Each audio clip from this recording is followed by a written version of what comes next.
তো আজি আমি শিৱদৌলৰ সন্মুখত এটা প্ৰণ লৈছোঁ যে সংখ্যালঘু গো সুৰক্ষা বাহিনী আমি শিৱসাগৰত গঠন কৰিছোঁ। ইয়াৰ মূল উদ্দেশ্য হৈছে যে আমি গো হত্যা গো সৰবৰাহ বন্ধ কৰা। যিহেতু এই গৰুক লৈ এটা ডাঙৰ সমস্যা হৈ আছে সমগ্ৰ ভাৰতখনতে, কিয়নো ভাৰতখন হিন্দু ৰাষ্ট্ৰ নহ'ব পাৰে কিন্তু এখন হিন্দু প্ৰধান দেশ হয়, য'ত এই গোটেই ধৰ্মটোৰ এক আস্থা আছে, য'ত এই গৰুটোৱে কাটিবলৈ হ'লে তেখেতলোকৰ আস্থাত ব্যাঘাত জন্মে। তো আমি কিয় কৰিব লাগে, কিয় আমি একেলগে থাকিব নোৱাৰোঁ? যদি এনেকুৱা নহয় যে আমি গৰু খাবই লাগিব, গৰু খাব নালাগে, মুছলমান মানুহে গৰু খালেহে যে মুছলমান হয় এনেকুৱা কোনো কথা নাই। গতিকে মুছলমান মানুহে গৰু নেখালেও চলিব।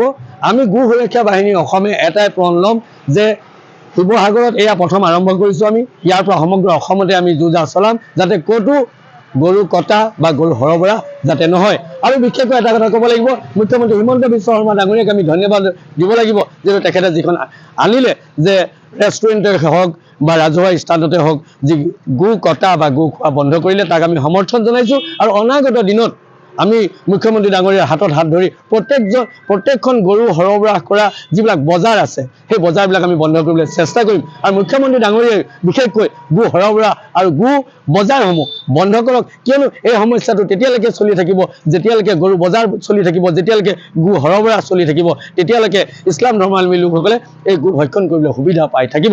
গতিকে বজাৰ সম্পূৰ্ণৰূপে বন্ধ কৰিব লাগে, গৰু চিণ্ডিকেট বন্ধ কৰিব লাগে, গৰু সৰবৰাহ বন্ধ কৰিব লাগে, এই প্ৰণ। আৰু এই কামটো যদি চৰকাৰে নকৰে, এই কামটো যদি আৰক্ষী প্ৰশাসনে নকৰে, আমি স্পষ্টকৈ কৈছোঁ যে আমি ৰাজপথত ওলাম। আমি 37 নম্বৰ ৰাষ্ট্ৰীয় ঘাইপথত উৰে নিশা উজাগৰে থাকি আমি এই যি গো সৰবৰাহ এই গো সৰবৰাহ বন্ধ কৰিবলৈ চেষ্টা কৰিম। আৰু শিৱসাগৰত যিদিনাখনেই ঘোষণা হ'ল যে ৰেষ্টুৰেণ্টে হওক বা ৰাজহুৱা স্থানতে হওক গো কটা বা খোৱা মানা, তেতিয়াৰ পৰা শিৱসাগৰ সম্পূৰ্ণৰূপে বন্ধ হ'ল। আৰু অনাগত দিনত বাকী জিলাসমূহতো বন্ধ হওক, আমি তাৰে কামনা কৰিলোঁ। এটা কথা মই পুনৰ ক'ম, এইখন হিন্দু ৰাষ্ট্ৰ নহ'ব পাৰে কিন্তু এইখন হিন্দু প্ৰধান দেশ হয়। হিন্দুৰ যি আস্থা গৰুৰ ওপৰত আছে, এই গৰুক কাটি সেই আস্থাক যাতে কোনেও আমনি নকৰে বা তেখেতলোকক আৰামত থাকিবলৈ দিয়ে, কিয়নো গৰু নেখালে মুছলমানৰ একো ক্ষতি নহয়, কিন্তু গৰু খাই দিলে হিন্দুসকলৰ ক্ষতি হয়, হিন্দু ভাইসকলৰ ক্ষতি হয়। সেইকাৰণে মই সমগ্ৰ ইছলাম ধৰ্মাৱলম্বী লোকসকলক অনুৰোধ জনাইছোঁ, গৰু খোৱা বাদ দিয়ক।